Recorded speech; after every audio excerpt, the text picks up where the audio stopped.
নামাজ কায়েম করুন বন্ধু, কারণ এপারের চেয়ে ওপারের জীবন বেশি সুন্দর।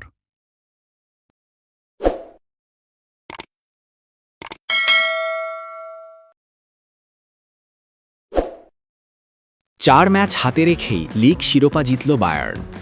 জার্মান বুন্দেসলিগায় আবারও নিজেদের আধিপত্য প্রমাণ করল বায়ার্ন মিউনিখ।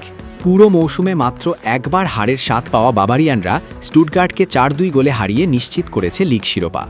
নিকটতম প্রতিদ্বন্দ্বী বরুশিয়া ডর্টমুন্ডের হফেনহাইমের কাছে হারের পর বায়ার্নের জন্য প্রয়োজন ছিল মাত্র ১ পয়েন্ট, কিন্তু তারা জয় দিয়েই উদযাপন করল কোম্পানির দল।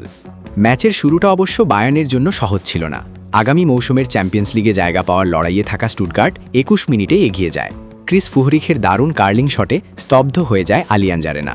তবে বেশিক্ষণ পিছিয়ে থাকতে হয়নি স্বাগতিকদের। ১০ মিনিট পরই রাফায়েল গুয়েরেরো গোল করে ম্যাচে সমতা ফেরান। এরপর মাত্র ২ মিনিটের ব্যবধানে চেলসি থেকে ধারে আসা ফরওয়ার্ড নিকোলাস জ্যাকসন হ্যারি কেইনের অনুপস্থিতিতে দায়িত্ব পালন করে দলকে এগিয়ে দেন। প্রথমার্ধ শেষ হওয়ার আগেই ম্যাচের নিয়ন্ত্রণ পুরোপুরি নিজেদের হাতে নেয় বায়ার্ন। ৩৬ মিনিটে আলফনসো ডেভিস লুইস দিয়াজের পাস থেকে দারুণ এক ফ্রিকে তৃতীয় গোলটি করেন, যা স্টুটগার্টের প্রত্যাবর্তনের সম্ভাবনাকে প্রায় শেষ করে দেয়।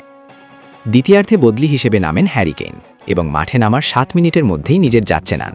মৌসুমের ৩২তম লিগ গোল করে ব্যবধান ৪-১ করেন এই ইংলিশ স্ট্রাইকার। শেষ দিকে এক গোল শোধ দেয় স্টুটগার্ট। ৮৮তম মিনিটে গোল করেন চেমা আন্দ্রেস। এই জয়ের ফলে গত ১৪ মৌসুমের মধ্যে ১৩তম বুন্দেসলিগা শিরোপা নিশ্চিত করল বায়ার্ন মিউনিখ, যা তাদের জার্মান ফুটবলে একছত্র আধিপত্যের আরেকটি প্রমাণ। এদিকে ট্রেবল জয়ের সম্ভাবনা রয়েছে বায়ার্নের। চলতি মাসেই ডিএফবি পোকালের সেমিফাইনালে বেয়ার লেভারকুজেন এবং চ্যাম্পিয়ন্স লিগের সেমিফাইনালে প্যারিস সেন্ট জার্মেনের মুখোমুখি হবে তারা।